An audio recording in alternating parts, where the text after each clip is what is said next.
mørke, varme spanske pige, frugt af proletariatet, hærdet gennem sult og nød, hærdet i din kamp for brød.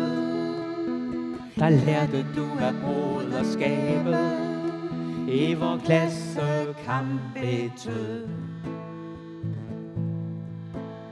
Stolte røde spanske pige smiler gennem kampens rasen, i din hverdags træge tramp. Lærte du af brød af kamp, og du har brændet mærket frasen, demokratisk klassekamp. Stærke, stapper spanske pige, socialismens røde fane, har du modigt båret frem i din kamp mod alle dem, der din frihed ville røre og berøve dig dit hjem. Kække, røde, spanske pige, verdens undertrykte masse, hilser dig og hylder dig, for du har vist os kampens vej, og vi er stolte af den klasse, der har kæmpere som dig.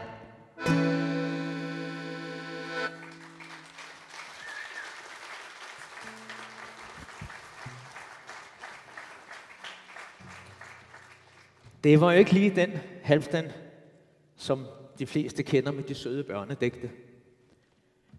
Det der med at være halvadelig, eller i hvert fald meget tyndt blåt blod, det var han heller ikke så glad for. Jeg kan huske, da jeg fik det at vide en gang i 60'erne, og spurgte ham, det er ikke noget at snakke om. Det var ikke rigtig fint i den revolutionære tid at være sådan lidt overdaget. Men i 41, der kommer så Halfdans første rigtige digtsamling, Soldat eller Menneske. Og som Erik også sagde, den var fuld af antinazistiske digte. Kampen for de fattige og det hele. Og Vedel, det er helt væk. Nu er han bare Rasmussen. Og den næste sang, den stammer fra debutbogen. Imellem de her dystre digte, der er der pludselig et ønskedigt fra den her ganske unge mand. Han må være 19 år på det tidspunkt. Om at bo nær bølgebrus med havehus og en dejlig tøs på 18. Der skulle han bare flytte ned til os i Faxe Ladeplads. Der har vi det hele til halv pris. Men Halfdan, han var jo på den radikale venstrefløj, og han havde jo været en tur i spjældet et par gange for nogle demonstrationer, så politiet har kigget på ham. Rigspolitichefen, det er sgu et svært ord, og vi har ikke drukket ret meget. Nej, den 29. marts 1941 får han så et eksemplar af den nye bog til arkivet for besværlige forfattere. Den bog, lige netop den bog, den fandt Helle en dag antikvarisk, og den har nu en hædersplads derhjemme. På side 3, der står der Rigspolitichefen nedenunder endartet litteratur. Jamen, I kan godt huske de første bøger, Halfdan kom ud med. Det var sådan nogle med lidt tykt papir og sådan noget, så fyldte de lidt. Den her, den er blevet bundet fint ind med guldtryk og det hele bagpå. Ja. Den har sgu se pæn ud, når den stod derinde hos politiet. Den stod godt nok blandt de besværlige forfattere, men den skulle have lidt stil. Men jeg ønsker mig, og det er jo sådan set Helle som en drøm også, og det er bare lykkedes. Det er det altså. Knap og nap, skat.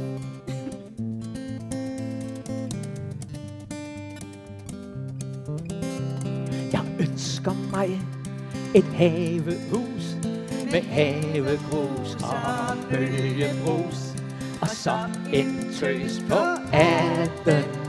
Og der skal være tjørnehæk og lokum uden slip og træk, og tøsen hun skal være fræk og varm og vild om natten. Og vi skal have en ottoman og en altan og en fasan og kaffe sammenkomster. Så vil vi dyrke selleri og slik af spars med billeder i, og meget andet kælderi, og mange tusind blomster.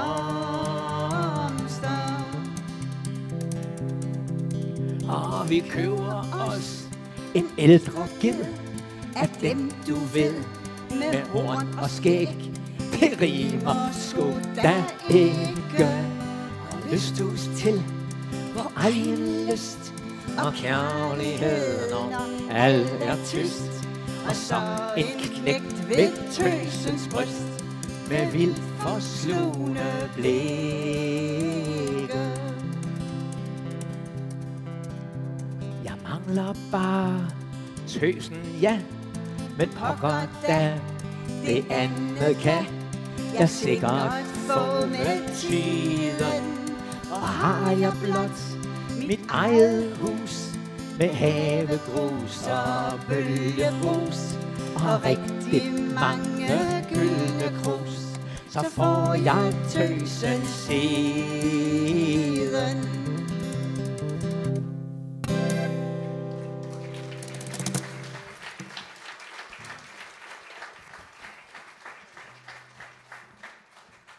Som sagt, Halfdan han kommer til verden ude i den her bitte lille toværelses i Burmeistergade.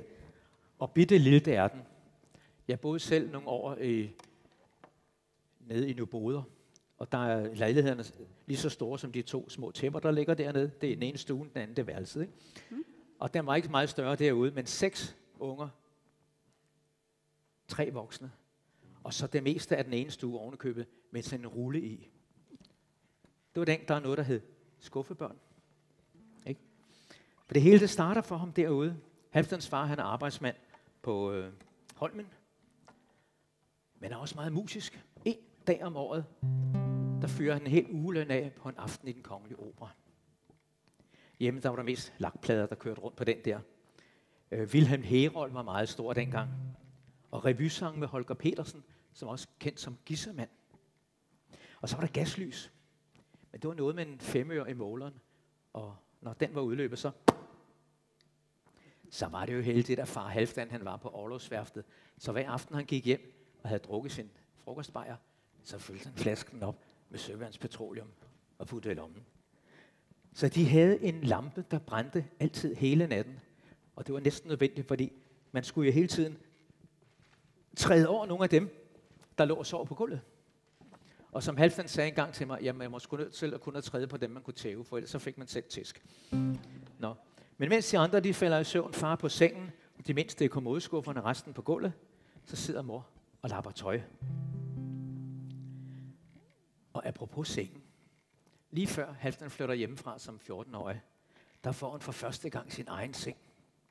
3 spisestuestole, der bliver rykket sammen.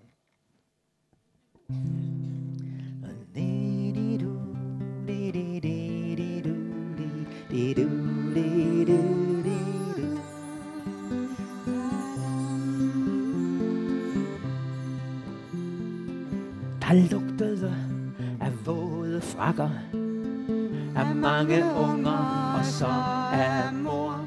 Og under loftet brændte lampen og gjorde stuen varm og stor. Og far kom hjem, når det blev aften. Han lugtede lidt af arbejdsmand.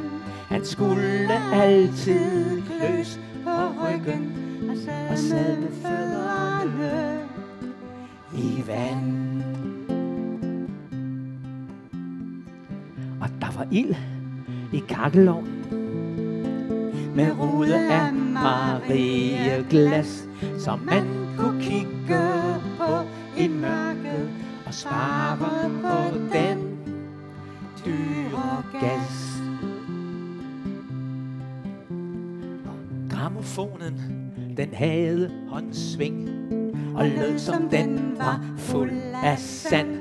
Og ham der sang hed Wilhelm Herold, og en hed bare Gissermand.